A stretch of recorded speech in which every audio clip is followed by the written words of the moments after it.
Bienvenue, aujourd'hui on va décortiquer la science qui se cache derrière un sommeil vraiment réparateur. On va découvrir comment une simple hormone peut saboter nos nuits, mais surtout on va voir comment reprendre le contrôle. C'est une question qu'on s'est tous posée un jour ou l'autre, non? On passe une nuit entière au lit, on regarde l'heure, ça fait bien 8 heures, et pourtant, au réveil, on a l'impression de ne pas avoir dormi du tout.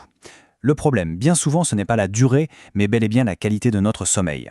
On a tendance à penser que tout se joue le matin avec la routine du réveil et le café. Mais en fait, la clé d'une nuit vraiment reposante, elle se trouve dans ce qu'on fait juste avant de s'endormir. C'est vraiment là que le match se gagne ou se perd. Et justement, ce qui se joue la nuit, c'est souvent une bataille complètement silencieuse. Il y a un acteur principal qui, sans qu'on s'en aperçoive, peut vraiment gâcher notre repos, le cortisol. Et c'est là que ça devient super intéressant. On connaît tous le cortisol comme étant l'hormone du stress. Mais en réalité, sa fonction biologique est bien plus fondamentale que ça. C'est le signal d'éveil numéro 1 de notre corps. Il faut donc complètement changer de perspective. Le cortisol, ce n'est pas un ennemi à abattre à tout prix. C'est un outil incroyablement utile, mais seulement pendant la journée. Le vrai souci, c'est quand ce signal d'éveil reste allumé au mauvais moment, c'est-à-dire la nuit. Quand le cortisol est trop élevé le soir, notre cerveau reste en état d'alerte. C'est comme s'il percevait une menace et refusait de se mettre complètement hors ligne. Du coup, il nous maintient dans des phases de sommeil très légères, ce qui nous empêche de bien récupérer. Et c'est exactement pour ça qu'on peut se sentir complètement épuisé au réveil. Ok, alors comment on fait pour faire baisser ce cortisol la nuit? Eh bien, la première stratégie est d'une simplicité déconcertante. Elle consiste à contrôler les signaux que notre environnement envoie directement à notre cerveau. Il faut bien comprendre une chose essentielle. Notre cerveau, il ne sait pas lire l'heure sur une montre. Il réagit à des signaux beaucoup plus anciens, beaucoup plus primaires. Et pour le sommeil, le signal le plus puissant qui existe, c'est tout simplement la lumière. En pratique, on peut suivre un petit protocole tout simple. En diminuant progressivement la lumière 90 minutes avant d'aller au lit, on envoie un message très clair au cerveau « La journée est terminée, tu peux baisser la garde ». C'est cette transition en douceur qui va permettre au cortisol de chuter tout naturellement. Mais bon, baisser la lumière, ça ne suffit pas. Si l'alerte vient de l'intérieur, de notre propre tête. Le deuxième levier se concentre donc sur notre état d'esprit, sur la préparation mentale au sommeil.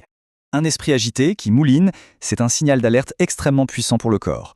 Si notre cerveau est occupé à résoudre des problèmes, à planifier le lendemain ou à s'inquiéter, il va maintenir le corps en état de vigilance et donc le cortisol à un niveau élevé.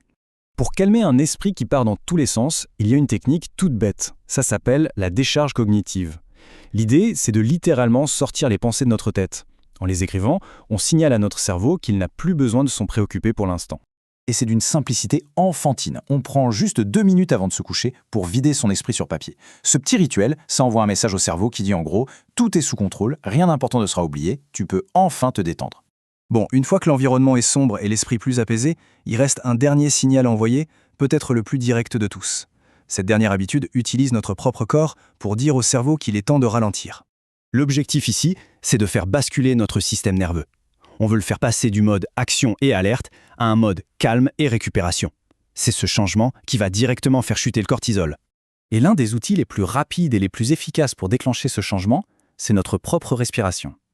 Une méthode très simple comme la respiration 4-6 peut avoir un effet quasi immédiat. Le point crucial, le petit truc qui change tout, c'est l'expiration prolongée. C'est elle qui active le nerf vague, qui envoie un puissant signal de calme à tout notre corps. En à peine quelques minutes, le rythme cardiaque ralentit et le cortisol commence à baisser. Alors, si on assemble toutes ces pièces du puzzle, quelle est la grande idée qu'il faut vraiment retenir? Voilà, c'est l'idée la plus importante. L'endormissement, ce n'est pas un acte de volonté. Ce n'est pas quelque chose qu'on peut forcer.